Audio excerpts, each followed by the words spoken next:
لا حول ولا قوة إلا بالله العلي العظيم حسبنا الله ونعم الوكيل نعم المولى ونعم النصير وهو على كل شيء قدير أعوذ بالله من الشيطان اللعين الرجيم بسم الله الرحمن الرحيم الحمد لله رب العالمين الصلاة والسلام على أشرف الأنبياء والمرسلين وخاتم النبيين سيدنا ونبينا وشفيع ذنوبنا وحبيب قلوبنا وطبيب نفوسنا مولانا بالقاسم المصطفى محمد وعلى آله الطيبين الطاهرين المعصومين المنتجبين المنتخبين المظلومين أذهب الله عنهم الرجس وطهرهم تطهيرا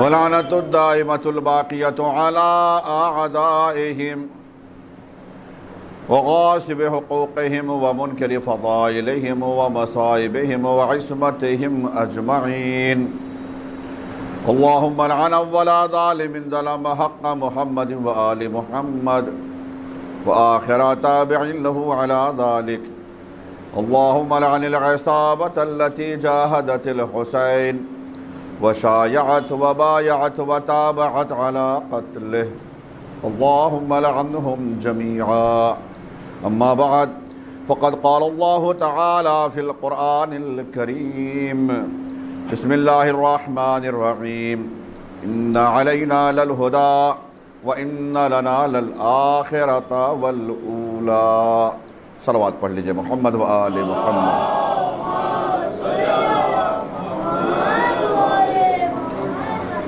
پروردگار عالم کا مشہور و معروف یہ ہے قول سورہ لیل 30 پارے کی آیت شاہ فرما رہا ہے رب العزت کس میں کوئی شک نہیں ہے کہ ہدایت کی ذمہ داری ہمارے ہی اوپر ہے اور دنیا و آخرت کا انتظام بھی ہمارے ہی قبضہ قدرت میں ہے جو گفتگو چل رہی تھی اور جو کل معروضات آپ کی خدمت میں کل عرض کی گئی انشاءاللہ آپ کے اذہان عالیہ میں محفوظ ہوں گی پروردگار عالم نے سب سے پہلے ہادی کے طور پر جناب آدم کا انتخاب کیا اور پتلا بنا کر اپنی روح پھونکی روح پھونکنے کے بعد تمامی ملائکہ نے سجدہ کیا سوائے شیطان کے جب اللہ نے اس عزم کا اظہار کیا تو فرشتوں نے کہا کہ نحن نسبح بحمدک ونقدس لک تیری حمد تیری تقدیس ہم کرتے ہیں اور کیا ایسے کو خلیفہ بنائے گا جو زمین پر فساد برپا کرے اور خونریزی کرے ایک طرف اپنی تعریف کی ہے اور دوسری طرف یہ کہ کیا وہ فساد برپا کرنے والے کو بنائے گا خونریزی کرنے والوں کو بنائے گا ڈائریکٹ یہ نہیں کہا کہ ہم زیادہ اہل ہیں ہم میں سے کسی کو بنا دے مگر ہدف اور مقصد کہیں نہ کہیں یہی تھا اللہ نے فقط اتنا جواب دیا کہ جو میں جانتا ہوں وہ تم نہیں جانتے اور کل کی مجلس میں یہ گزر چکی بات کہ یہ جواب نہیں ہے جواب اللہ نے جو دیا وہ کل ہم نے عرض کر دیا اور اسی سورہ بقرہ میں پھر آیت نمبر 31 میں پھر خداوند عالم نے ارشاد فرمایا وَعَلَّمَ آدَمَ الْأَسْمَاءَ كُلَّهَا ثُمَّ عَرَضَهُمْ عَلَى الْمَلَائِكَةِ فَقَالَ أَنبِئُونِي بِأَسْمَاءِ هَؤُلَاءِ إِن كُنتُمْ صَادِقِينَ قَالُوا سُبْحَانَكَ لَا عِلْمَ لَنَا إِلَّا مَا عَلَّمْتَنَا اللہ نے کچھ نام تھے جو جناب آدم کو بتائے پھر اس کے بعد فرشتوں سے کہا کہ ان ناموں کو تم بتاؤ فرشتے نام نہ بتا سکے کہ ہم تو صرف اتنا ہی جانتے ہیں جتنا تو نے ہمیں بتایا پھر اللہ نے جناب آدم سے کہا کہ تم بتا دو اور جناب آدم نے سارے نام بتا دیے کس طریقے سے جو ہوا تھا، یہ ایگزام جو ہوا تھا کس طریقے سے، وہ کل بات گزر چکی ہے۔ نتیجہ یہ ہوا کہ جناب آدم اس امتحان میں کامیاب ہو گئے، اور اللہ نے فرشتوں کو یہ احساس دلا دیا کہ واقعاً ہم اہل نہیں تھے اس عہدے کے، اس منصب کے۔ نتیجہ شیطان ہار گیا، چونکہ اس نے سجدہ کیا نہیں، اور اللہ نے شیطان سے کہا کہ جب تو نے سجدہ نہیں کیا تو بارگاہ سے میرے نکل جا۔ اور وہ نکلنے سے پہلے اس نے، یہ پوری کل کی مجلس کا پورا خلاصہ بتا رہا ہوں میں 2 منٹ کے اندر، کہا مجھے مہلت چاہیے، میں نے اتنی عبادت کی ہے۔ کہا ٹھیک ہے، بتا کیا چاہیے؟ قیامت تک کی زندگی چاہیے۔ کیا کرے گا؟ تیرے بندوں کو بہکاؤں گا، اور وہ بہکانے پہ لگا ہوا ہے۔ اللہ نے مہلت اس کو دے دی، اور وہ قیامت تک اب زندہ رہے گا اور لوگوں کو بہکا رہا ہے۔ جو اس کے بہکائے میں نہیں آئیں گے ان کے بارے میں اس نے خود پہلے ہی کہہ دیا تھا، لَأُغْوِيَنَّهُمْ أَجْمَعِينَ إِلَّا عِبَادَكَ مِنْهُمُ الْمُخْلَصِينَ، سارے تیرے بندوں کو بہکا دوں گا، تیرے کچھ مخلص بندے، مخلصین ایسے کچھ بندے ہوں گے جو میرے بہکائے میں آئیں گے نہیں، وہ نہیں بہکیں گے۔ حدیث میں وارد ہوا ان مخلصین سے کوئی اور مراد نہیں ہے بلکہ اہل بیت اور ائمہ علیہم السلام ہیں۔ ایک بار صلوات پڑھ لیجئے۔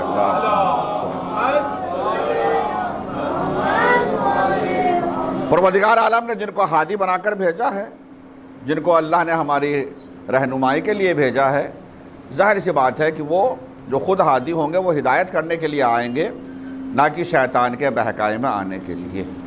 تو شیطان کے بہکائے میں وہ افراد نہیں آئیں گے۔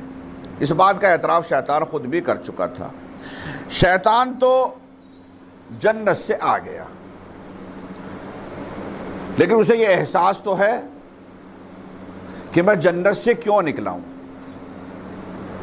کس وجہ سے نکلا ہے؟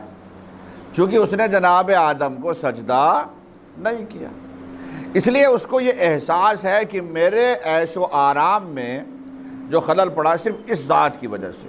اچھا خاصا میں جنت میں رہ رہا تھا، لیکن اس کی وجہ سے مجھے جنت چھوڑنی پڑ گئی۔ اور پھر اللہ نے جناب آدم سے کہا کہ یا آدم اسکن انت وزوجک الجنہ، تم بھی اپنی زوجہ کے ساتھ جنت میں رہو۔ تو جس کو سجدہ کرنے کا حکم دیا گیا تھا وہ جنت میں عیش و آرام سے ہے اپنی زوجہ کے ساتھ، اور میں نے سجدہ نہیں کیا، مجھے جنت سے نکال دیا گیا، جبکہ میں ایک عرصے سے جنت میں رہ بھی رہا تھا اور پوری دنیا میں چپے چپے پہ عبادت کر بھی رہا تھا۔ اسی وجہ سے شیطان نے یہ جو اللہ سے وعدہ کیا کہ تیرے بندوں کو بہکاؤں گا، تو بندے وہ کوئی اور نہیں، اسی آدم کی اولاد میں سے ہوں گے، یہی سے سلسلہ چلے گا۔ دشمنی ہے فقط شیطان کی جناب آدم سے، جس کی وجہ سے جنت چھوڑنی پڑی، مگر وہ جنت چھوڑنے کی وجہ سے اس دشمنی کا خمیازہ بھگتنا پڑ رہا ہے پورے آدمیت و سلسلہ انسانیت کو، سب کو۔ اب سب کے پیچھے وہ لگا ہوا ہے، مگر اس نے ایک دن موقع دیکھ لیا کہ میں کیوں نہ سب سے پہلے آدم ہی کو بہکا دوں۔ آدم کے پاس کام کچھ نہیں ہے، اپنی زوجہ کے ساتھ جنت میں رہ رہے ہیں۔ اللہ نے خود کہا ہے یا آدم اسکن انت وزوجک الجنہ،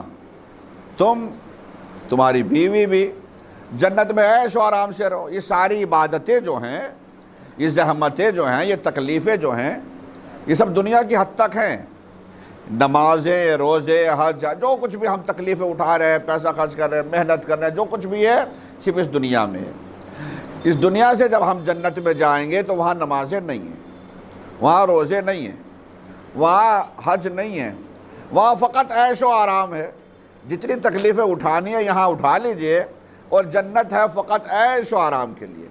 کسی کو کوئی اگر سوچ لے کہ چلو عبادت اللہ کے شکرانے کا سجدہ کر لیتے ہیں تو کر لو، لیکن تکلیف کے طور پر کہ تمہیں کرنا ہی ہے، ایسا جیسے دنیا میں ہے ہمارے لیے واجب ہے، ایسے جنت میں واجب کچھ بھی نہیں ہے۔ لہذا آدم تو ویسے بھی عیش و آرام میں جنت میں ہیں، زوجہ کے ساتھ رہ رہے ہیں، اور اوپر سے اللہ یہ کہہ رہا ہے وَكُلَا مِنْهَا رَغَدًا حَيْثُ شِئْتُمَا، جنت میں رہو اور جنت میں فل عیش کرو، جو چاہے کھاؤ، جو چاہے پیو، کلا منہا رغدن حیث شئتما ولا تقربا ہذہ الشجرہ۔ بس اتنی سی ایک شرط ہے کہ اس درخت کے پاس بھی نہ چلے جانا۔ اور یہی سے موقع مل گیا شیطان کو۔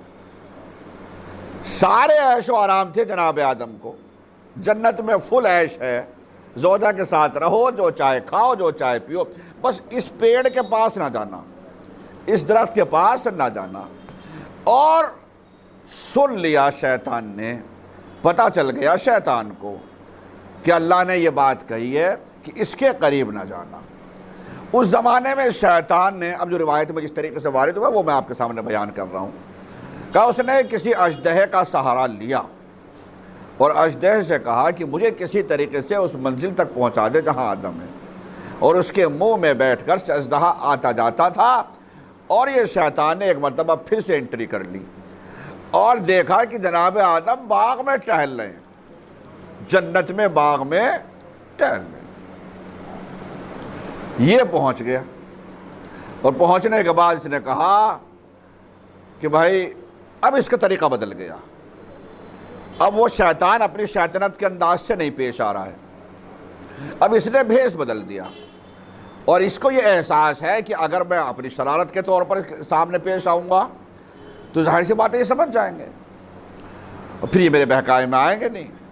تو اس نے اپنا طریقہ بدلا اور طریقہ بدل کے اس انداز سے پیش آیا جیسے اپنی معذرت کا اظہار کرنا چاہتا ہوں مجھ سے کہ میں نے سجدہ نہیں کیا، غلطی ہو گئی اور میں واقعاً شرمندہ ہوں، اور واقعاً آپ کا مرتبہ بلند تو ہے ہی، جنت میں آپ رہ رہے ہیں، اور جب اللہ نے آپ کو موقع جنت میں دیا ہے تو یقیناً آپ اس کا بھی پھل کھائیے، اس کا بھی کھائیے، یہ بھی کھائیے، وہ بھی پیجیے، یہ ساری چیزیں۔ اور شیطان، جناب آدم کو ابھی تک یہ احساس نہیں ہے، چونکہ پہلا کوئی تجربہ ایسا ہوا نہیں تھا کہ کبھی پہلے کچھ ایسا ہو چکا ہو، کچھ بھی جناب آدم کو احساس نہیں کہ کیا ہونے والا ہے۔ ایک مرتبہ قریب گیا اس درخت کے جس درخت کو اللہ نے کہا تھا اس کے قریب بھی نہ جانا۔ وہ کون سا درخت تھا؟ کون سا وہ درخت تھا جس کے لیے کہا؟ بہت سارے نام تفاسیر میں آئے ہیں، علماء نے ذکر کیے ہیں۔ بعض نے کہا کہ وہ کوئی سیب کا درخت تھا، بعض نے کہا وہ تھا شجرۃ الخلد، اس کا نام تھا، کسی نے کہا وہ طوبہ کا درخت تھا، کسی نے انگور کا بھی بتایا ہے، شجرۃ العنب، وہ انگور کا درخت تھا۔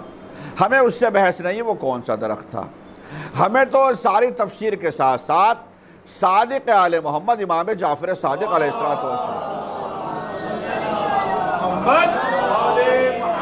ہمیں نام سے لینا دینا نہیں ہے، وہ درخت کیا تھا، کس چیز کا تھا، ہمیں کیا لینا دینا، جنت کا درخت تھا۔ مگر چھٹے امام فرماتے ہیں، امام علیہ السلام فرماتے ہیں کہ اصل میں وہ درخت جس کے قریب جانے سے بھی منع کیا تھا، وہ درخت ہماری جدہ ماجدہ فاطمہ زہرا سے منسوب تھا۔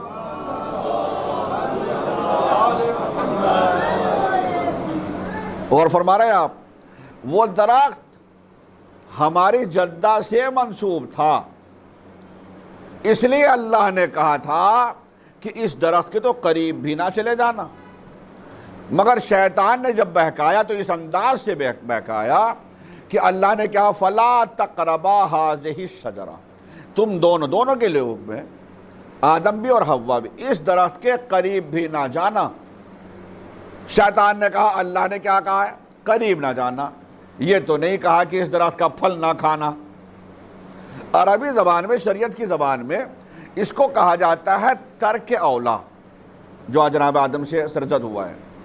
اور ایک چیز ہوتی ہے اس کو، جیسے اللہ نے والدین کے لیے مثلاً کہا، جہاں والدین کے احترام کو اللہ نے بیان کیا تو وہاں پر اللہ نے قرآن مجید ہی میں کہا ہے، سورہ اسراء، سورہ بنی اسرائیل میں، کہ وَلَا تَقُلْ لَهُمَا اُف، اپنے والدین کو اف بھی نہ کہنا۔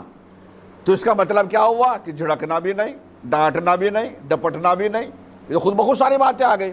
جب اف بھی نہ کہنا اس کا مطلب باقی اور ساری چیزیں تو کچھ بھی نہیں۔ اسی طریقے سے اللہ نے یہ کہا فَلَا تَقْرَبَا هَٰذِهِ الشَّجَرَةَ، اس کے تو قریب بھی نہ چلے جانا، اس کا مطلب پھل بھی نہیں کھانا ہے، خود بخود آ گیا۔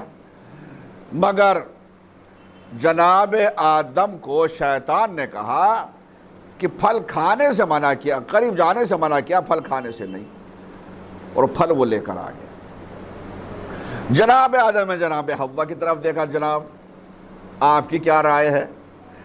جناب حوا نے کہا شیطان کی بات میں دم تو ہے کہ واقعاً اللہ نے تو یہی کہا ہے کہ قریب نہ جانا، الفاظ کے اعتبار سے صرف یہی ہے۔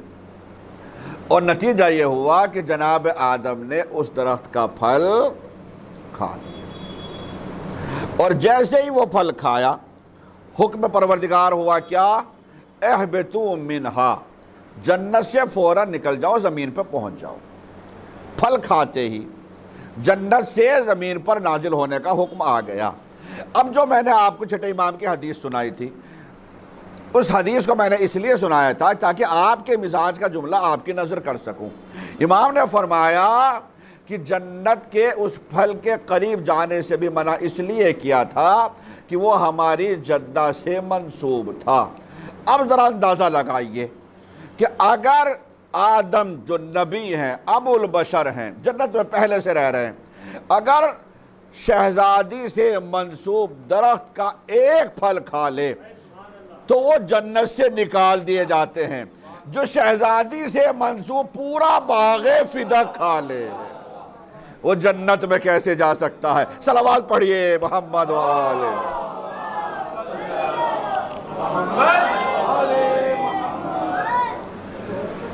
چنانچہ جناب آدم کو اللہ نے کہا کہ اب جنت میں نہیں رہو گے۔ اچھا اب سوال یہ ہے کہ جناب آدم نے پھل کھایا، حکم جیسے ہی نازل ہوا، اللہ کا حکم ہوا۔ پہلی بات تو ہمیں یہ سوچ لیں کہ یہ گناہ ہوا یا نہیں۔ کیا یہ گناہ تھا جو جناب آدم نے کہا کہ نہیں یہ گناہ نہیں تھا؟ اللہ نے جناب آدم کو معصوم بنایا، وہ معصوم تھے، نبی تھے، معصوم تھے۔ یہ الگ بات ہے ابھی دنیا میں نہیں آئے تھے، لہذا تکلیف ان کے اوپر ابھی واجب نہیں ہوئی تھی، مگر اللہ نے ان کو معصوم بنایا تھا، لہذا گناہ کا تصور تو سوال ہی نہیں ہے۔ اس کو کہتے ہیں ترک اولا۔ جو نبی سے سرزد ہوا، جناب آدم سے سرزد ہوا، اس کو ترک اولا بول۔ ترک اولا کا مطلب کیا ہے؟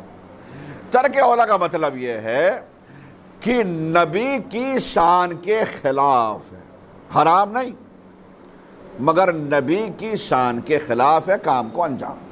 ایک مولوی اچھا خاصا جس کی مثلا مسجد کے پیش نماز ہے، لوگ عزت کرتے ہیں، احترام کرتے ہیں، وہاں جا کے کونے میں بیٹھے، روز جا کے بیٹھ جاتے ہیں چائے کی دکان پہ، بھائی ذرا پتی لگاؤ چائے میں۔ سننے والے کیا کہیں گے؟ دیکھنے والے کیا کہیں گے؟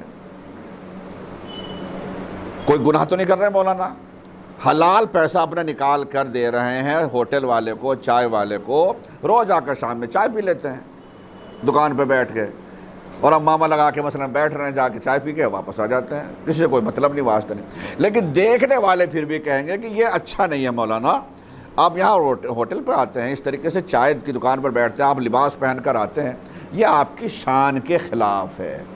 اور کیا آپ نے شان کے خلاف ہے۔ اسی طریقے سے جبکہ کوئی مثلا میں یہاں سے مجلس میں نکلا، تبرک ہاتھ میں موجود تھا، راستے میں مجھے لگا کہ بھوک سی لگ رہی، میں کھانا کھاتا ہوا، وہی نظر کھاتا ہوا میں راستے میں چل گیا، دیکھنے والے کیا کہیں گے؟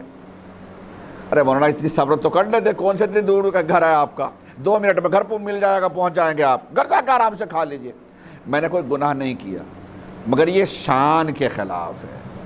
اور کیا آپ نے؟ یہ شان کے خلاف، اسی لیے اس کو کہا گیا ترک اولا۔ ایک باپ نے اپنے بیٹے سے کہا بیٹا تیز چلو گے تو گر جاؤ گے، تیز مت چلو۔ باپ بیٹے ساتھ چل رہے، کہا بیٹا گر جاؤ گے، تیز مت چلنا، اپنا ہی نقصان کرو گے۔ بیٹا نہیں مانا، چلا، وہ واقعی گر گیا۔ تو اس نے باپ کا کہنا نہیں مانا، مگر باپ نے اس کو اس لیے نہیں کہا تھا حکم کے طور پر، سمجھانے والی بات کی، اپنا نقصان کرو گے، اور نقصان ہو گیا، گر گیا۔ اسی طریقے سے اللہ نے جناب آدم سے کہا تھا کہ اس کے قریب بھی نہ جانا، مگر آدم کو یہ احساس ہے کہ غلطی تو ہو گئی کہ میں نے درخت کا پھل کھا لیا۔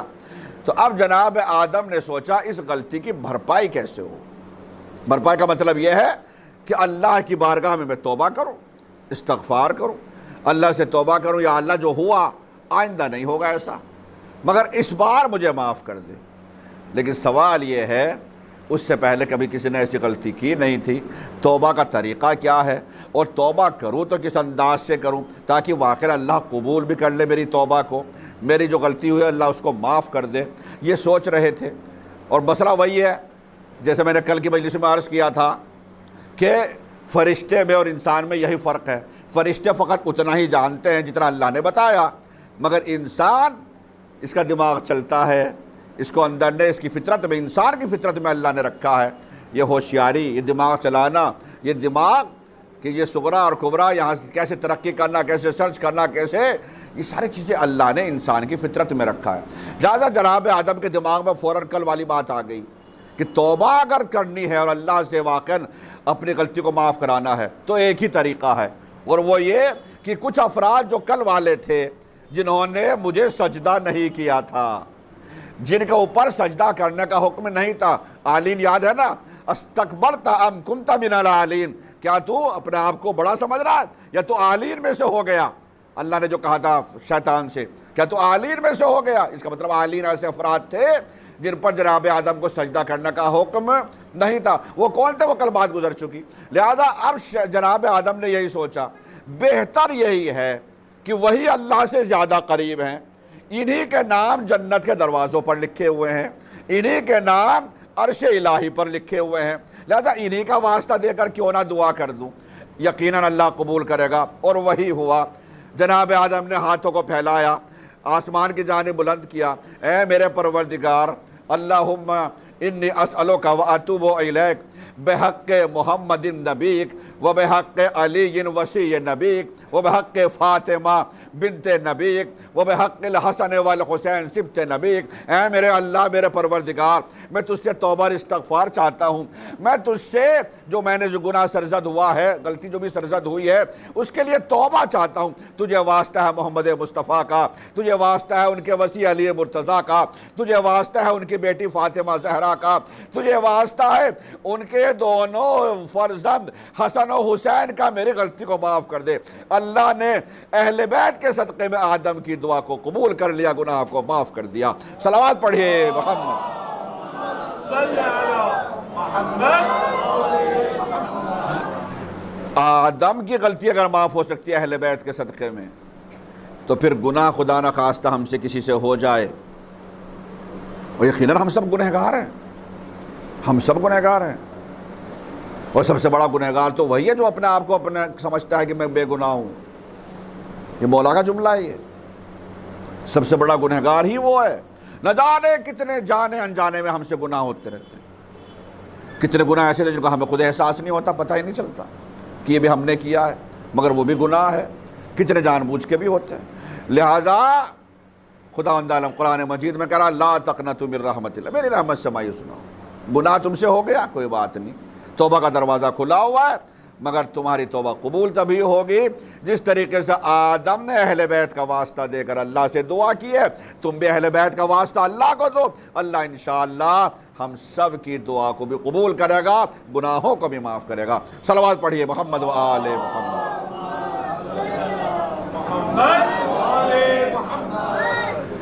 چنانچہ آدم کی تو دعا قبول ہو گئی، جو غلطی ہوئی تھی اللہ نے وہ غلطی کو معاف بھی کر دیا، مگر کہا جنت سے نکلنا ہے، جنت میں نہیں رہو گے۔ اور جنت میں اس لیے بھی نہیں رہنا تھا کہ اللہ نے خلق ہی دنیا کے لیے کیا تھا، یہ تو مصلحت تھی جب تک تم ہو رہو،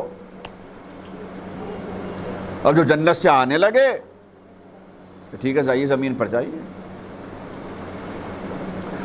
اب یہ قرآن مجید کے الفاظ ہیں وَيَنزَعُ عَنْهُمَا لِبَاسَهُمَا۔ اللہ نے جب آدم و حوّا کو زمین پر بھیجا تو دونوں کے لباس اتروا لیے، جو کپڑے پہن رکھے تھے جنت کے وہ کپڑے وہیں اتروا لیے۔ مقام بتانا چاہ رہا ہوں، خدا کرے پہنچ جائیں آپ آسانی سے اس منزل تک۔ جنت میں رہ رہے آدم، جنت میں رہ رہے حوا، بھیجا جا رہا ہے دنیا میں۔ سورہ اعراف میں خود پڑھ لیجیے، خداوند عالم کہہ رہا ہے وَيَنزَعُ عَنْهُمَا لِبَاسَهُمَا، ہم نے دونوں کے لباس وہیں اتروا لیے، یہیں رکھو، یہ جنت کے لباس ہیں۔ دنیا میں جا رہے ہو تو دنیا کے لباس پہن کے جاؤ، جا کے دنیا میں اپنے لباس کا انتظام کر لینا، مگر جنت میں دیکھیں ہے کیا مسئلہ؟ مسئلہ یہ ہے کہ ایک شخص کسی کے یہاں مہمان گیا، میں گیا کسی کے یہاں مہمان ہوں، محرم میں کے لیے گیا مجلس پڑھنے کے لیے، 5 7 10 دن رہا، اور میزبان جن کے یہاں میں مہمان تھا انہوں نے میرے لیے سب کچھ انتظام کیا۔ انہوں نے کہا مولانا یہ آپ کا روم ہے، یہ آپ کا بیڈ ہے، بیڈ شیٹ آپ کی، یہ آپ کا پلو، یہ تکیہ، یہ روم، جو کچھ بھی سب کچھ سامان ہے آپ کا، یہ صابن، شیمپو، یہ وہ جو بھی ضرورت کی چیزیں تھیں ساری رکھ دی، سب لے لیا۔ 10 دن آپ یہاں آرام سے استعمال کیجیے۔ جب تک ہم رہے ہم نے خوب استعمال کیا، ساری چیزیں استعمال کی، اور جب 11ویں دن میں وہاں سے چلنے لگا میں نے گدا بھی لپیٹنا شروع کیا، چادر میں نے لپیٹی، بیڈ شیٹ جو تھی، شیمپو، صابن، جو کچھ بھی میرے لیے سب رکھا تھا میں لے۔ تبھی خادم آ گیا، کہا مولانا یہ کیا کر رہے ہیں؟ میں نے کہا جا رہا ہوں، ٹکٹ تو آج کا ٹکٹ ہے، نکل رہا ہوں۔ کہ نہیں جا تو رہے ہیں قبلہ، مگر یہ سب کیوں لے کے جا رہے ہیں؟ یہ تو یہاں کا سامان ہے، آپ کو دیا تھا استعمال کرنے کے لیے، آپ اس کے مالک نہیں ہیں، آپ کو استعمال کرنے کی اجازت ہے، آپ نے استعمال کیا 10 دن، مالک تھوڑے ہی ہیں آپ اس کے، اس کو یہیں چھوڑ کر جائیے، اپنا سامان لے کر جائیے۔ میں نے کہا ٹھیک ہے۔ نتیجہ یہ ہوا ہم نے اپنا سامان اٹھایا اور اپنا ہی سامان لے کر واپس آ گئے، جو وہاں کا سامان تھا وہیں چھوڑ دیا۔ اب جناب مالک آ گئے، جو اصل مالک تھے، ان کو ضرورت پڑی کہیں سامان کی، انہوں نے فوراً خادم کے پاس فون کیا، مجھے ضرورت ہے لہذا وہاں سے گھر سے میرا سامان لے آؤ، میرا یہ لے آؤ، میرا لے آؤ۔ خادم گیا، سارا سامان اٹھا کر مالک کے پاس لے کر چلا گیا۔ میں لے کر جا رہا تھا، وہی خادم مجھے روک رہا تھا، مالک نے فون کیا تو سارا خادم سب کچھ لے کر چلا گیا۔ بس یہی فرق ہے میرے عزیزو، میں مہمان تھا، مالک نہیں تھا۔ مالک جہاں ہوتا ہے وہ وہیں سے منگوا لیتا ہے۔ آدم جنت میں تھے بحیثیت مہمان، جب تک رہے استعمال کیا، جانے لگے تو وہیں فروغ لے جائے، رکھ دو، لے کر نہیں جا سکتے۔ مگر حسن و حسین جنت کے مالک، لہذا دنیا میں بیٹھے ہوئے ہیں مگر جنت سے لباس منگوا رہے ہیں۔ صلوات پڑھیے محمد والے۔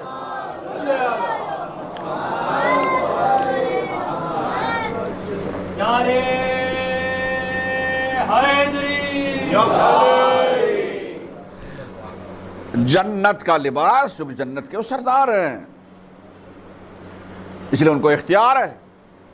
وہ دنیا میں بیٹھے ہوئے تھے مگر جنت سے لباس منگوا رہے تھے۔ وَيَنزَعُ عَنْهُمَا لِبَاسَهُمَا، اللہ کہہ رہا ہے ہم نے دونوں کا لباس وہیں اتروا لیا۔ جائیے اب جناب آدم و حوا دنیا آسمان سے آئے زمین پر۔ شاید پہلی مجلس میں نے عرض کیا تھا کہاں نازل ہوئے تھے؟ جناب آدم سری لنکا میں، اور جناب حوا جدہ۔ جناب حوا نازل ہوئی جدہ میں، جناب آدم نازل ہوئے سری لنکا کی پہاڑیوں پر۔ اتنا بڑا فاصلہ، مگر جدہ کو میں نے کہا بھی تھا، جدہ کو جدہ اسی لیے کہا جاتا ہے، جدہ عربی زبان میں دادی کو کہتے ہیں۔ جد دادا، جدہ دادی، نانا نانی کے لیے بھی استعمال ہوتا ہے، لیکن اصل ہے دادا دادی کے لیے، مگر ایک ہی مرتبہ ہے دونوں کا، تو اس لیے دادا دادی، نانا نانی دونوں کو جد اور جدہ، اس لیے ہم کہتے ہیں آبا و اجداد۔ اجداد اسی لیے کہتے ہیں، جد کی جمع پیورل اجداد۔ جدہ شہر کو جدہ اسی لیے کہا جاتا ہے چونکہ جناب حوا وہیں پر پہاڑی پر نازل ہوئی تھی، تو اس پورے علاقے کا نام ہی جدہ رکھ دیا گیا۔ کہا جاتا ہے، میں نے زیارت نہیں کی ہے، کہ جناب حوا کی قبر آج بھی موجود ہے جدہ میں۔ جناب آدم نازل ہوئے ہیں سری لنکا کے پہاڑیوں پر، لہذا دونوں میں فاصلہ اتنا زیادہ ہے، دونوں ایک دوسرے کے یاد میں فراق میں مستقل روتے رہے، یہاں تک کہ دونوں کی ملاقات ہوئی، پھر زندگی آگے بڑھی۔ اب دنیا میں، اس دنیا میں شیطان بھی ہے، اور اسی دنیا میں آدم بھی آ چکے ہیں، آدم و حوا، ٹھیک ہے۔ ایک دن شیطان سے ملاقات ہو گئی، میری جناب آدم کی بات نہیں کر رہا ہوں، مولویوں کی ہو جاتی ہے ملاقات کبھی۔ میں نے کہا شیطان جنت سے کیوں نکال دیا گیا؟ اس نے کہا اللہ نے مجھے سجدہ کرنے کا حکم دیا تھا، میں نے سجدہ کیا نہیں، اس لیے جنت سے نکال دیا۔ میں نے کہا اس وقت موقع اچھا ہے۔ کہنے لگا کیا ہے؟ میں نے کہا اس وقت آدم دنیا ہی میں آ چکے ہیں، اور اب ایک کام کر، اب سجدہ کر لے، اب کر لے۔ اس نے کہا جب پہلے نہ کر سکا تو اب کیا فائدہ، اب کوئی فائدہ نہیں ہے۔ میں نے کہا پہلی بات تو یہ ہے کہ تو نے اسی وقت بڑی غلطی کی تھی، تجھ نے سجدہ کر لینا چاہیے تھا، یہ تو نے بہت بڑی غلطی کی تھی جو آدم کو سجدہ نہیں کیا تھا۔ میرے سے پوچھتا، میں تجھے مشورہ دیتا، اور ایسا مشورہ دیتا کہ تیری نسلیں بھی یاد رکھتی کہ کیا مشورہ دیا ہے۔ اس نے کہا اب بتا دو کون سا ایسا مشورہ دینے والے تھے تم مجھے اس وقت۔ میں نے کہا مشورہ سن، کھل کے انکار نہیں کرنا چاہیے تھا، سب کے سامنے جیسے فرشتے سجدے کر رہے تھے تو بھی سجدہ کر لیتا، اور سجدہ کر کے فوراً آگے بڑھتا، آدم کی پیشانی کا بوسہ لیتا، ہاتھوں کو چومتا، اور آگے بڑھ کر کہتا مبارک ہو مبارک آدم، آپ میرے بھی مولا ہو گئے، میرے بھی مولا ہو گئے، میرے ساتھ ساتھ جبریل و میکائیل کے بھی مولا ہو گئے۔ بات آ کے باہر نکل کے بنا کر دیتا، میں تو نہیں مانتا، وہاں بات بنی رہ جاتی۔ سیاست میں تو یہ سب چلتا ہی رہتا ہے، ایسا کرتا۔ اس نے کہا تم نے کون سی ایسی نئی بات بتا دی، یہ بات تو میرے دماغ میں بھی آئی تھی۔ تو میں نے کہا پھر یہ گولڈن چانس مس کیسے کر دیا، اتنا اچھا موقع پھر یہ ضائع کیوں کر دیا؟ کہنا صرف ایک بات توجہ چاہتا ہوں، صرف ایک وجہ، اور وجہ یہ ہے کہ میں کافر تھا، کافر ہوں، کافر رہوں گا، مگر نہ میں منافق تھا نہ منافق ہوں، نہ مجھے منافقت برداشت، اور واقعا نہ ہمیں حق ہے کہ ہم شیطان کو منافق کہیں۔ شیطان کافر تھا، کافر ہے، مگر شیطان نے منافقت نہیں کی۔ پرسوں سے سنا رہا ہوں آپ کو، کہیں پر بھی اس نے کوئی منافقت والی بات نہیں کی، سیدھی سیدھی بات، کفر کی بات تو کی ہے، نفاق کی بات نہیں کی۔ کہا یہ بات میرے دماغ میں آئی تھی، مگر مجھے کافر ہو کر جہنم میں جانا منظور ہے، مگر مجھے منافقت منظور نہیں ہے۔ اب مجھے بتائیے میں ان غدیری حاجیوں کو کیا کہوں جو آگے بڑھ بڑھ کر کے تو علی کو مبارکباد دے رہے تھے، اور ادھر رسول کا انتقال ہوا، خود سقیفہ میں جا کر خود ہی خلیفہ بن بیٹھے۔ صلوات پڑھ لیجئے محمد و آل محمد۔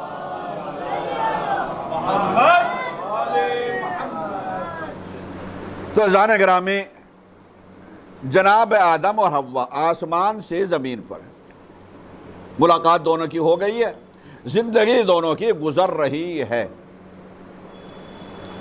اللہ نے ان کو دو بیٹے عطا کیے ابتدا میں، ایک کا نام حابیل، دوسرے کا نام قابیل۔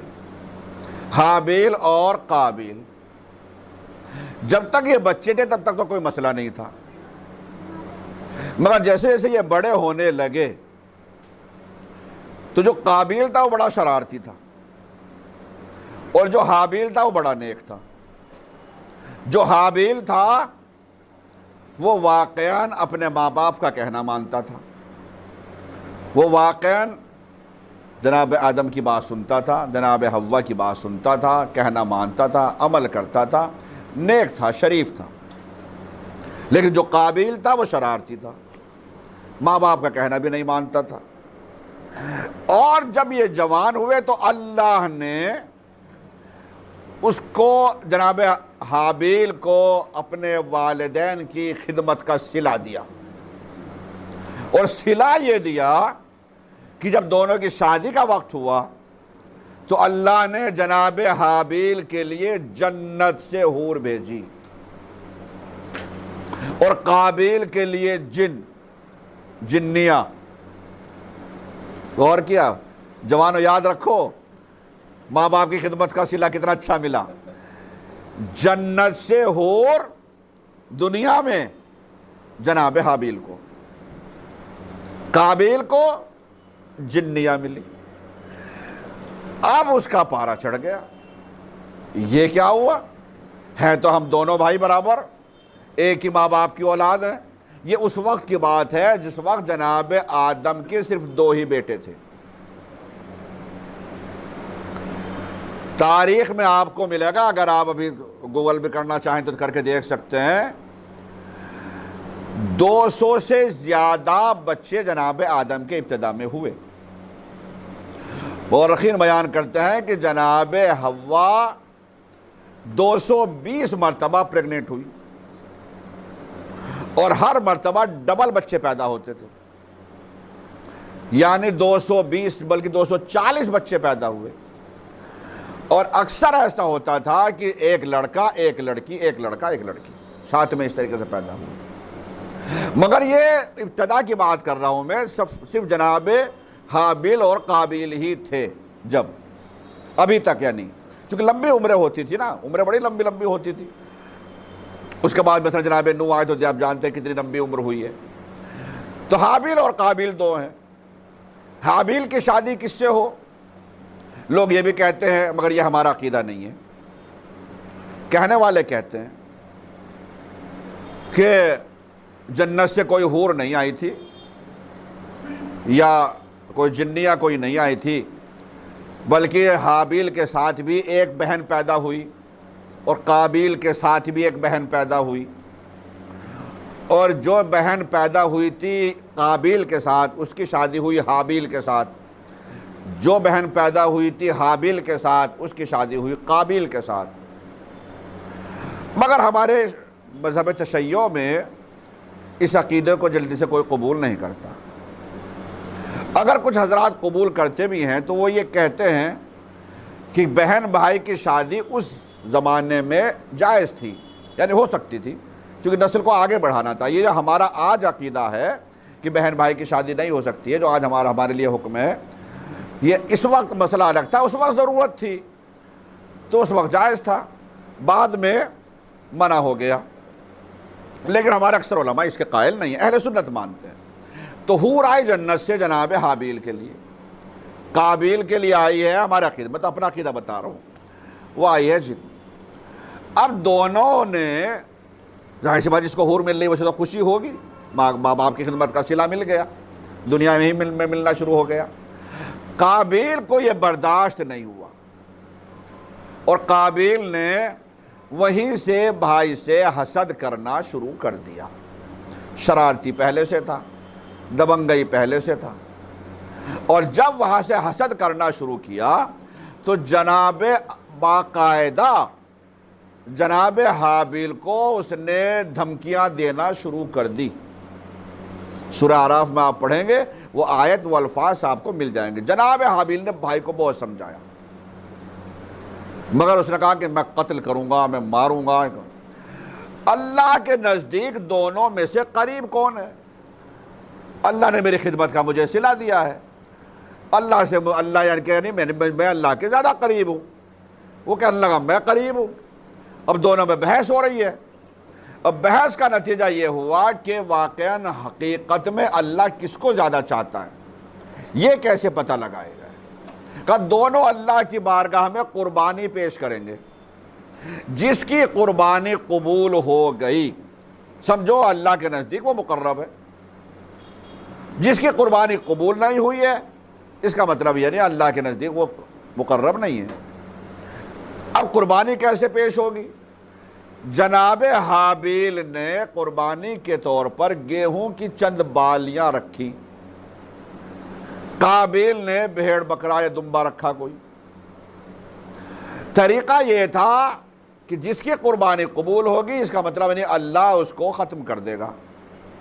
دونوں کی قربانیاں رکھی ہوئی ہیں دونوں کی، اور دونوں انتظار میں ہیں۔ آسمان سے یہ بجلی چمکی اور بجلی اس بالیوں پر گر گئے جو اس قربانی پر جو جناب حابیل نے رکھی تھی۔ اس کا مطلب یہ ہوا کہ حابیل کی قربانی قبول ہو گئی، قابیل کی قربانی قبول نہیں ہوئی۔ اس کا مطلب یہ ہے کہ اللہ واقعاً زیادہ حابیل کو چاہتا ہے نہ کہ قابیل کو۔ یہاں سے مزید حسد بڑھ گیا، اور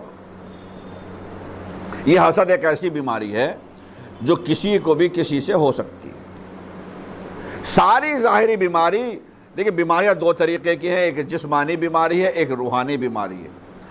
جو جسمانی بیماری ہیں ان کا علاج آسان ہے اور ممکن بھی ہے، مگر جو روحانی بیماریاں ہیں ان کا علاج بڑا سخت ہے، اور ان کا مسئلہ یہ بھی ہوتا ہے کہ انسان کو احساس تک نہیں ہوتا کہ یہ بیماری بھی ہے۔ یہ بیماری کسی کو بھی ہو سکتی ہے اور کسی سے بھی ہو سکتی ہے۔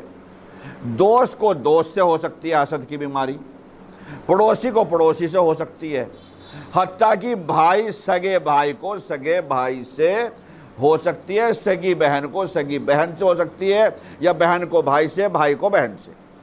اسی لیے رسول اللہ صلی اللہ علیہ وآلہ وسلم نے، میرا خیال سے ایک بار صلوات پڑھیں اور آگے آ جائے، یہ جگہ آگے تھوڑی سی اور بچی ہوئی ہے، آگے آ جائے، آگے آ جائے، آگے بڑھ جاؤ، آگے اور آگے، ایک بار صلوات پڑھیے اور آگے ہو جائے۔ اللہ محمد آلِ محمد حیدری یا علی۔ احسنت۔ فرمایا حسد کے سلسلے میں، الحسد یاکل الایمان کما تاکل النار الحطب، حسد ایمان کو اسی طریقے سے کھا جاتا ہے جس طریقے سے آگ سوکھی لکڑی کو جلا کر راکھ کر دیتی ہے۔ اتنی خطرناک بیماری ہے یہ کہ یہ سیدھے ایمان پر حملہ کرتی ہے۔ بھائی کو بھائی سے حسد ہو گیا، اللہ کی بارگاہ میں یہ قبول، یہ زیادہ قریب، یہ متقرب، یہ مقرب، اور میں نہیں ہوں۔ اب یہاں سے دھمکیاں، میں قتل کروں گا، میں یہ کروں گا، میں نے جیسے کہا آپ قرآن میں دیکھ سکتے ہیں، تفسیر میں بھی بہت سمجھایا مگر نہیں مانا، اور ایک دن اس نے موقع پا لیا۔ جناب حابیل سو رہے تھے یا دوسری طرف رخ کیے ہوئے بیٹھے تھے، اور اس نے وہیں سے ایک پتھر اٹھایا اور جناب حابیل کے سر پر مار دیا قابیل نے، اور اس پتھر کے نتیجے میں جناب حابیل کی وہیں پر شہادت واقع ہو گئی، خون بہہ گیا۔ دنیا کی آبادی کتنی ہے اس ٹائم؟ کتنے ہیں؟ 4۔ ایک شہید ہو گئے، اب کتنے بچے؟ 3، یعنی 25% جو تھے آبادی ختم ہو گئی، 75% رہ گئی۔ اب میں پھر اسی جملے پر واپس آ رہا ہوں، جب جناب آدم کو خلیفہ بنانے کی بات آئی تھی تو فرشتوں نے کیا کہا تھا؟ کیا ایسے کو خلیفہ بنائے گا جو زمین پر فساد برپا کرے اور خوریزی کرے؟ تو یہ خوریزی ہوئی یا نہیں ہوئی؟ خون بہا یا نہیں بہا؟ فرشتوں نے غلط کہا تھا یا صحیح کہا تھا؟ کیا ایسے کو خلیفہ بنائے گا جو زمین پر فساد برپا کرے یا خوریزی کرے؟ ابھی تو نسل آگے بڑھی نہیں، پہلے ہی مرحلے میں، تو فرشتوں کی بات تو صحیح نکل گئی نا، جو کہا تھا واقع خوریزی ہو گئی، واقع خون بہا گئے، مرڈر ہو گیا، تو کیا غلط کہی تھی بات؟ مگر اس کا جواب میں بعد میں دوں گا، آج تو وقت نہیں ملے گا۔ چنانچہ جناب حابیل شہید ہو گئے، مگر قابیل اب کرے کیا تو کیا کرے؟ اس لیے کہ اس زمین پر پہلا خون بہا تھا، پہلا کوئی شخص مرا تھا یا مرڈر ہوا تھا، پتہ تھا نہیں کہ اب لاش کا کرنا کیا ہے، لہذا بھائی کی لاش کو اٹھایا اور پھرتا رہا، کبھی اس پہاڑی پر کبھی اس پہاڑی پر، اور یہ سوچ کے کروں تو کیا کروں، سمجھ میں کچھ نہیں آیا۔ کون سا جوان بتائے گا جناب حابیل کی قبر کہاں ہے؟ جو بتائے گا اس کو انعام۔ جناب حابیل کی قبر کہاں ہے؟ اس لائن میں بیٹھے والے کوئی افراد میں سے، جناب حابیل کی قبر کہاں پر؟ جزاک اللہ، ان کے سلامتی کے لیے بھائی سلوات پڑھ لیجیے، کم سے کم چھوٹا ہی نام ہے۔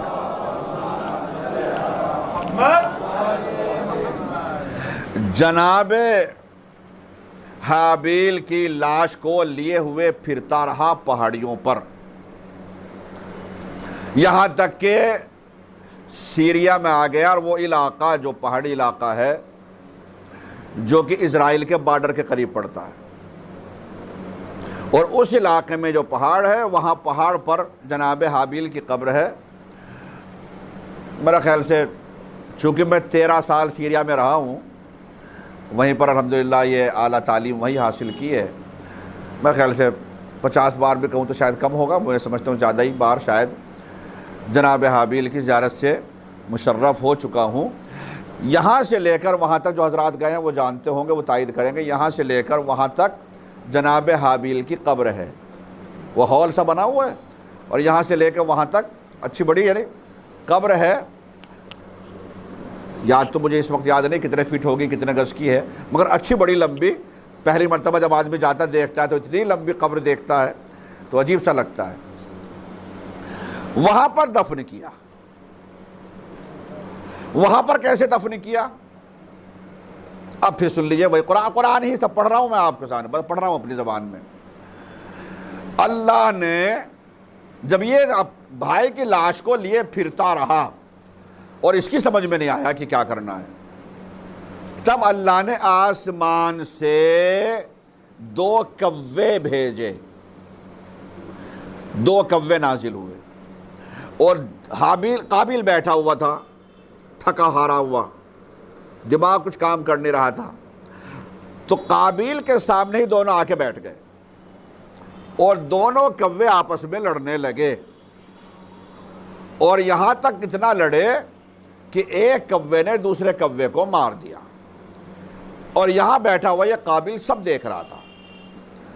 اور جب اس نے مار دیا، اس کوے نے دوسرے کوے کو مار دیا، تو اس نے اپنے پنجوں سے وہاں پر زمین کھودنا شروع کی اور زمین کھود کر جس کا مرڈر کیا تھا اس کو دفنا دیا. اس کوے نے اوپر مٹی ڈال دی. اللہ دیکھے ہدایت کس طریقے سے کرتا ہے. آئے گی گفتگو انشاءاللہ کہ اللہ ہدایت کے جو طریقے ہیں کس طریقے سے اللہ ہدایت کو، شاید ممکن ہے کل ہی اس بات کو بیان کریں. ہدایت کی قسمیں ہیں، جانوروں کے لیے بھی اللہ نے ہدایت کا انتظام کیا ہے، انسانوں کے لیے ہدایت کا انتظام کیا. کل انشاءاللہ اسی پر گفتگو کریں گے. چنانچہ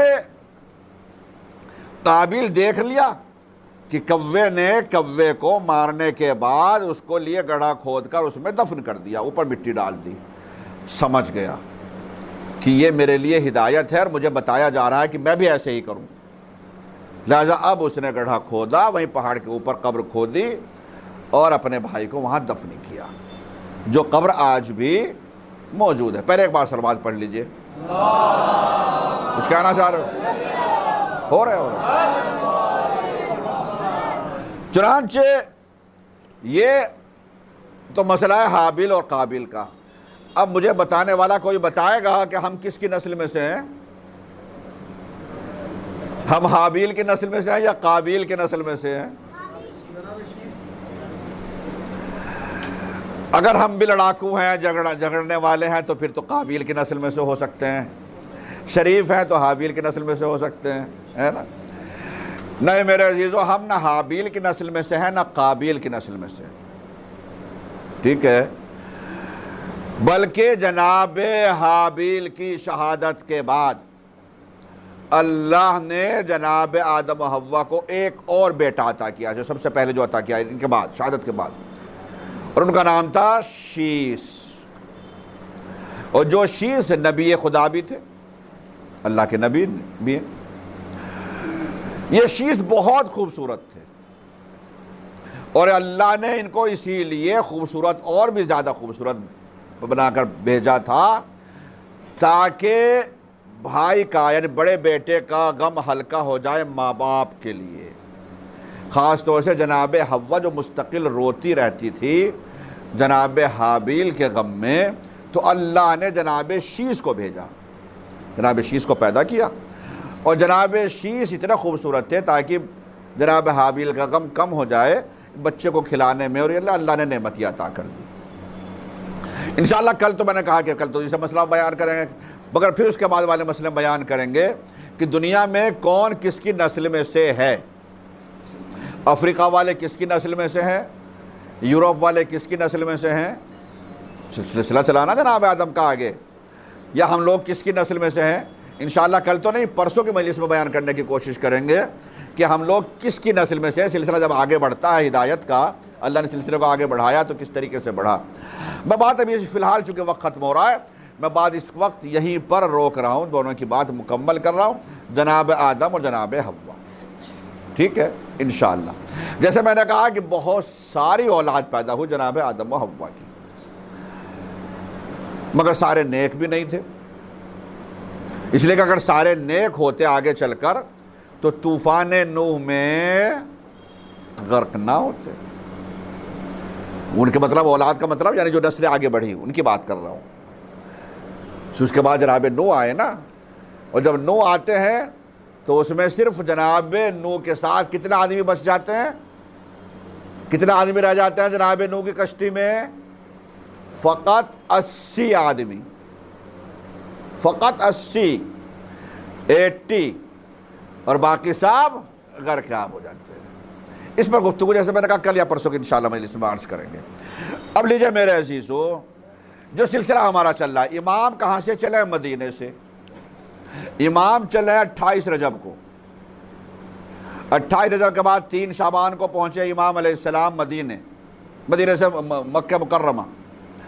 مکہ مکرمہ سے 4 مہینے 5 دن تقریباً رہنے کے بعد 8 تاریخ کو ذی الحجہ کی جب سب حاجی آ رہے, امام علیہ السلام نے مکہ چھوڑ دیا. چونکہ حکومت یہ چاہ رہی تھی کہ امام علیہ السلام کو یہیں پر شہید کر دے. 30 آدمی ایسے تھے جو شام سے حاجیوں کے بھیس میں آئے تھے, جو اپنے آستینوں میں خنجر لیے ہوئے تھے, اور وہ یہ سوچ رہے تھے کہ اسی حاجیوں کے بھیڑ میں طواف کرتے ہوئے, سعی کرتے ہوئے, جہاں بھی موقع ملے وہیں پر امام علیہ السلام کے امام کو خنجر سے شہید کر دیا جائے اور مسئلہ ختم ہو جائے گا, پتہ بھی نہیں چلے گا, حسین ختم ہو جائے گا. امام علیہ السلام نے فرمایا یہ مقدس جگہ میں نہیں چاہتا کہ اس مقدس جگہ پر میرا خون بہے, لہذا میں اپنے حج کو مولا نے عمرہ سے بدلا اور یہاں سے چلے. روکنے والوں نے کہا بھی کچھ حضرات نے, امام علیہ السلام نے فرمایا کہ میں جانتا ہوں کہ میں شہید کیا جاؤں گا, قتل کیا جاؤں گا, یہاں تک کہ میں اگر جو لفظ روایت ملتا ہے اگر میں جانور کے حتیٰ کہ چیونٹی کے بل میں بھی چلا جاؤں گا وہاں سے نکال کر بھی مجھے قتل کیا جائے گا. اس کی وجہ یہ تھی کہ امام کو یقین تھا, اور یقین اس لیے تھا زندگی میں اس دنیا میں تو رسول نے بتا دیا تھا, مگر مسئلہ فقط اس دنیا کا نہیں تھا, مولا عالم ارواح سے جانتے تھے, مولا جانتے تھے. مولا نے عالم ارواح میں خود پروردگار عالم سے کہا تھا یا اللہ میں تیرے دین کو بچاؤں گا. جہاں نبیوں کی آوازیں نہیں نکل رہی تھی, رسولوں کی آوازیں نہیں نکل رہی تھی, وہاں حسین نے کہا یا اللہ میں تیرے دین کو بچاؤں گا, اور اس کے لیے مجھے کتنی ہی بڑی سے بڑی قربانی دینی پڑے گی, میں اس قربانی کو دوں گا.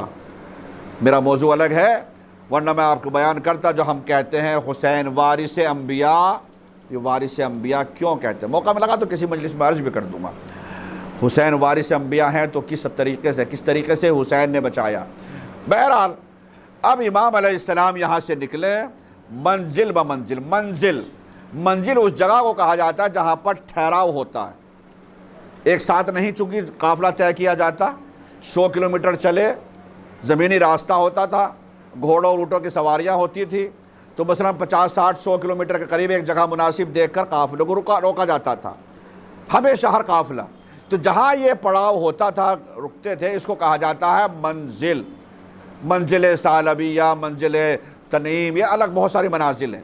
اس کو میں آپ کو بچوں کے لیے میں ایک مثال دیتا ہوں. آپ نے دیکھا جب جنازہ اٹھتا ہے تو نماز جنازہ ہوئی تو سیدھا فوراً قبر میں نہیں لے جایا جاتا, بلکہ اٹھانے کے بعد ایک جگہ لے جانے کے بعد کہتا ہے نیچے رکھ دو, پھر اٹھایا جاتا ہے. جو جب نیچے رکھا گیا ہے جنازہ, اس جگہ کو کہا گیا منزل. پھر اٹھایا جاتا ہے, پھر لے جانے کے بعد پھر آگے زمین پر رکھ دیتے ہیں. یہ دوسری منزل. تیسری منزل وہ قبر کے پاس. تو منزل اسے کیوں کہا جا رہا ہے؟ یعنی جہاں پر رکھا جا رہا ہے, ٹھہرا ہوا ہے, اسے منزل کہا جاتا ہے. امام علیہ السلام کل میں نے مسائل میں پڑھ دیا تھا, منزل ثعلبیہ میں امام علیہ السلام تھے, مکے سے نکل چکے تھے. جناب مسلم کی شہادت کی خبر منزل ثعلبیہ میں اس وقت تھے جس وقت یہ خبر ملی. پھر اس کے بعد آگے بڑھ رہے ہیں امام علیہ السلام. راستے میں وہ جگہ بھی آئی جو کوفے کے قریب تھی, جہاں پر حر سے ملاقات ہوئی. وقت میرے پاس بالکل کم رہ گیا, 5 منٹ کا ٹائم ہے, بس جلدی سے میں آگے بڑھ رہا ہوں. جناب حر سے ملاقات ہوئی. میں جناب کہہ رہا ہوں مگر اس وقت حر جناب نہیں تھا, اور یہی وجہ ہے کہ امام علیہ السلام نے جب دیکھا کچھ لوگ ایسے تھے جو دور سے دیکھ کر یہ کہہ رہے تھے، امام علیہ السلام کو مبارکباد دے رہے تھے، مولا مبارک ہو، لگتا ہے کوئی آبادی ہے اور کھجور کے درخت نظر آ رہے ہیں، پیڑ نظر آ رہے ہیں۔ امام علیہ السلام نے فرمایا کہ نہیں، کوئی فوج ہے، کوئی لشکر ہے، غور سے دیکھو۔ تو پتہ چلا ہزاروں کی تعداد میں فوج لیے ہوئے ہر تھا، مگر جب ہر کا لشکر جب قریب آیا تو یہ دیکھ کر امام بھی حیران ہو گئے کہ ہر کے جو فوج تھی، جو گھوڑے تھے، ان کی زبانیں نکل رہی تھی باہر،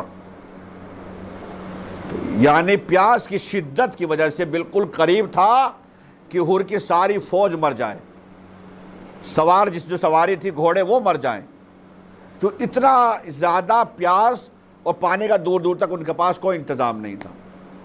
امام علیہ السلام نے جیسے اس منظر کو دیکھا، فوراً امام نے جناب عباس سے کہا کہ عباس جلدی سے، امام علیہ السلام کے پاس پانی بہت تھا، اونٹوں کے اوپر مشکیزیں لدے ہوئے تھے، اور کئی ایسے اونٹ تھے جن کے اوپر مشکیزوں میں پانی لادا رکھا تھا، جو لمبا سفر تھا، پانی ملے گا یا نہیں یہ ہوا کرتا تھا، تو امام کے پاس کئی اونٹوں کے اوپر پانی تھا۔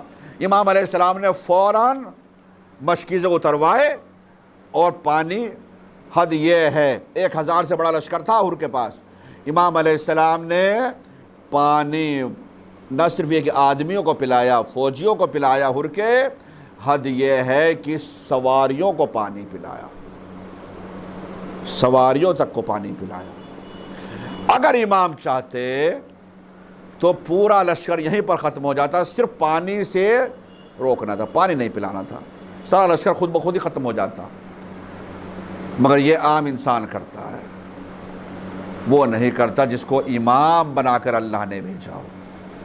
امام علیہ السلام ہادی برحق تھے، ہدایت اللہ کس انداز سے کس طریقے سے کرواتا ہے یہ دیکھیے۔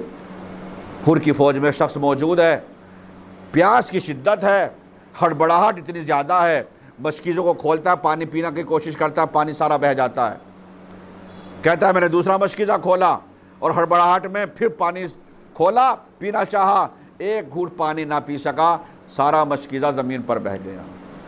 2 مشکیزیں پانی اس وقت جہاں ایک ایک قطرے کی حیثیت ہو، پانی زمین پر بہا چکا۔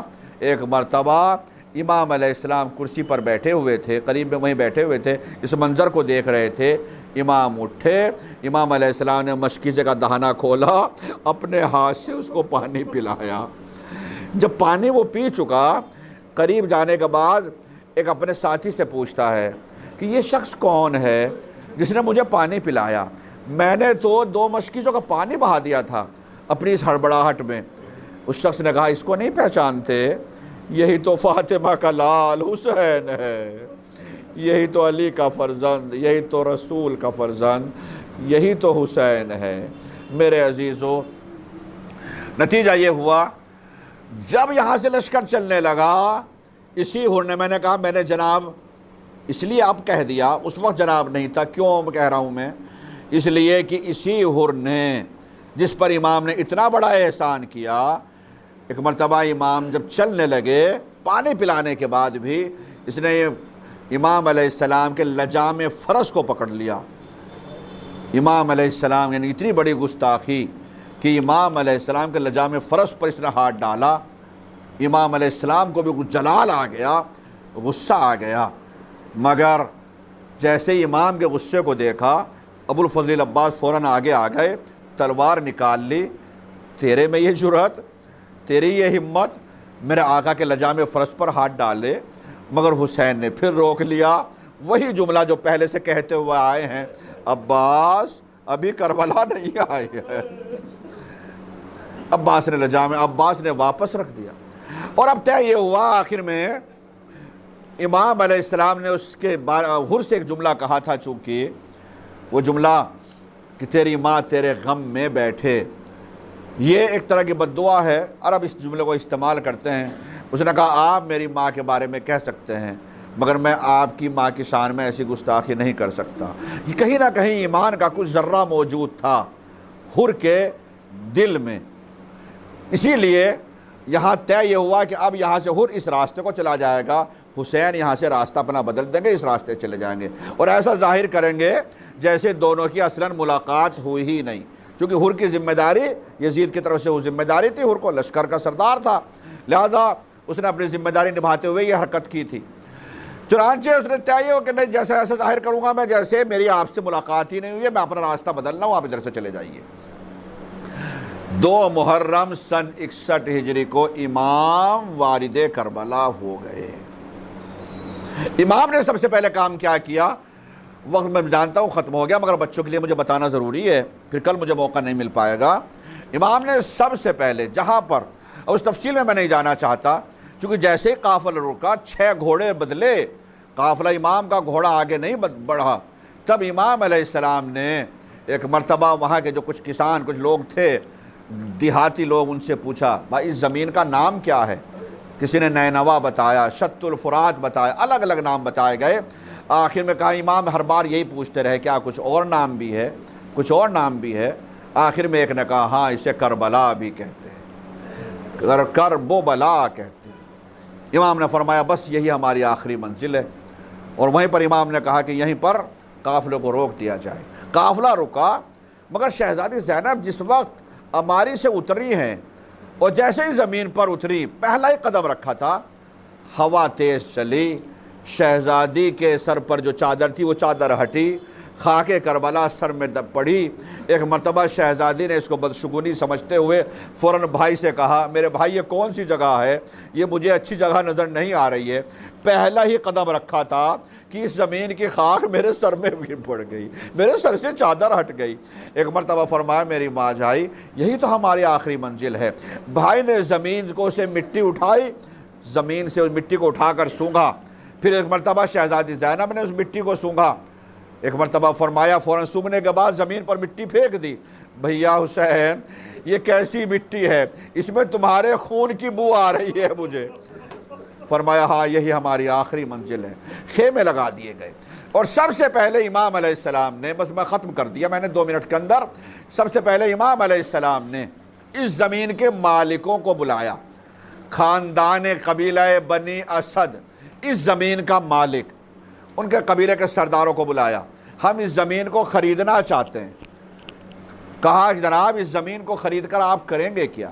اس لیے کہ یہ زمین کسی کے راس آئی نہیں، کوئی بھی نبی، کوئی بھی رسول، کوئی بھی وصی رسول جو اس زمین پر آیا ہے اس کو سوائے زحمتوں کے کچھ فائدہ نہیں ہوا، کاشت کے لائق بھی یہ زمین اس وقت تک نہیں ہے، کیا کریں گے آپ اس زمین کو؟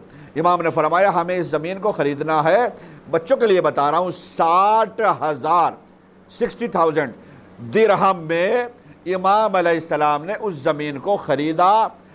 4 میل مربع، 4 میل چاروں طرف سے زمین کربلا، وہ زمین امام علیہ السلام نے 60,000 درہم میں قبیلہ بنی اسد سے خریدی یہ زمین، اور اس کے بعد امام علیہ السلام نے جناب علی اکبر کے نام بینامہ جس کو ہم بولتے ہیں، جناب علی اکبر کے نام لیا، اور اس کے بعد فرمایا زمین کے اب ہم مالک ہو گئے، ہم اسی زمین میں دفن کیے جائیں گے، یہ زمین ہم تمہیں واپس ہبہ کر رہے ہیں، لیکن ہماری 3 شرطیں ہیں، 3 شرطیں، بس شرطیں سن لیا مجلس ختم ہے۔ پہلی شرط یہ ہے کہ ہم جب یہاں پر دفن یہاں پر ہم جب شہید کر دیے جائیں تو ہماری قبر جب یہاں بنے تو کاشتکاری تو کرنا، قبروں کے اوپر کاشتکاری مت کرنا، زراعت مت کرنا، کھیتی مت کرنا ہماری قبروں کے اوپر، پہلی شرط۔ دوسری شرط، کوئی پوچھتا ہوا زائر ہماری زیارت کے لیے آئے تو ہماری قبروں کے نشان بتا دینا، اور اگر ممکن ہو سکے 3 دن ان کو مہمان بھی رکھ لینا، زائر کو ہمارے 3 دن مہمان بھی رکھنا۔ یہ زمین کے مالک تم ہو گئے، ہم تمہیں ہبہ کر رہے ہیں، لیکن ہماری یہ شرطیں ہیں۔ پہلی شرط ہماری قبروں پر زراعت نہ کرنا، دوسری شرط کوئی زائر قبر کا کوئی پوچھتا ہوا آئے ہماری قبروں کو تو قبروں کے نشان بتا دینا، اور تیسری شرط، اور وہ شرط یہ ہے ہماری شہادت کے بعد اشقیاء اپنے کشتہائے نجس کو دفن کر دیں گے، مگر ہماری لاشیں یہی زمین پر پڑی ہوئی ہوں گی، تم آ جانا ہمیں دفن کر دینا، تم ہماری لاشوں کو بھی دفن کر دینا۔ یہ جملہ امام علیہ السلام نے کہا، شرطیں منظور کر لی قبیلہ بنی اسد کے لوگوں نے، اور ایک مرتبہ جب امام نے کہا اب آپ جا سکتے ہیں، اور چلتے وقت کہا اپنے گھر کی خواتین کو بھی بھیج دیجئے گا، مرد چلے گئے، عورتیں سب آ گئیں۔ امام علیہ السلام نے اب عورتوں کے سامنے خطبہ دیا، مجھے پہچانتی ہو، میں رسول کا نواسہ ہوں، علی کا بیٹا ہوں، فاطمہ کا فرزند ہوں، میں میرے بھائی کا نام حسن ہے، میرا نام حسین ہے، یہ میری بہن زینب ہے۔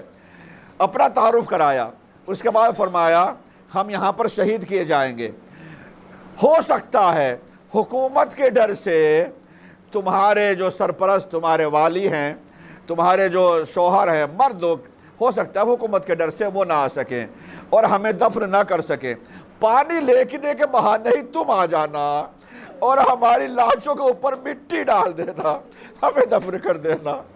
عورتیں چلی گئی، جب جانے لگی امام نے فرمایا بچوں کو بھیج دینا، اپنے گھر کے بچوں کو بھیج دینا۔ لیجئے عورتیں چلی گئی، بچے آ گئے، یہ سینکڑوں بچے ہیں۔ امام نے فرمایا بچوں کو دیکھ کر ہمارے پاس بھی بچے ہیں، ہر عمر کے بچے ہیں، میرے پاس تو 6 مہینے کا علی اصغر بھی ہے، بچہ ہے، میرے پاس اس عمر کا بچہ بھی ہے، لیکن یہ بچے سب 10 محرم کو شہید ہو جائیں گے، ان کی لاشیں پڑی ہوگی، ہو سکتا ہے تمہارے باپ، تمہارے مرد نہ آ سکے حکومت کے ڈر کی وجہ سے، ہو سکتا ہے تمہاری مائیں نہ آ سکے حکومت کے ڈر کی وجہ سے، تم بچے ہو، کھیلتے ہوئے آ جانا، ہماری لاشوں پر مٹی ڈال دینا۔ کتنا ارمان تھا امام کو ہماری لاشیں نہ پڑی رہے، مگر عزیزو کشتہ نجس دفن ہو گئے، سرزمین کربلا پر لاشیں پڑے ہوئے، بکھرے ہوئے، بے سر لاشیں ہیں۔ سید سجاد نے دیکھا چہرے کا رنگ بدل رہا ہے۔ ایک مرتبہ شہزادی زینب نے کہا میرے لال یہ کیا کیفیت دیکھ رہی؟ کہا پھوپھی اماں نہیں دیکھا آپ نے، ظالموں نے کشتہ نجس دفن کر دیے، میرے بابا کا جنازہ بے غسل و کفن تپتی ہوئی زمین کربلا پر، جوان بیٹا موجود مگر کتنا مجبور کہ ہاتھوں میں ہتھ کڑیاں اور پاؤں میں بے۔ الا لعنت اللہ علی القوم الظالمین وسیعلم الذین ظلموا ای منقلب ینقلبون۔ انا للہ و انا الیہ راجعون رضا بقضائہ و تسلیما لامرہ۔ ماتم حسین۔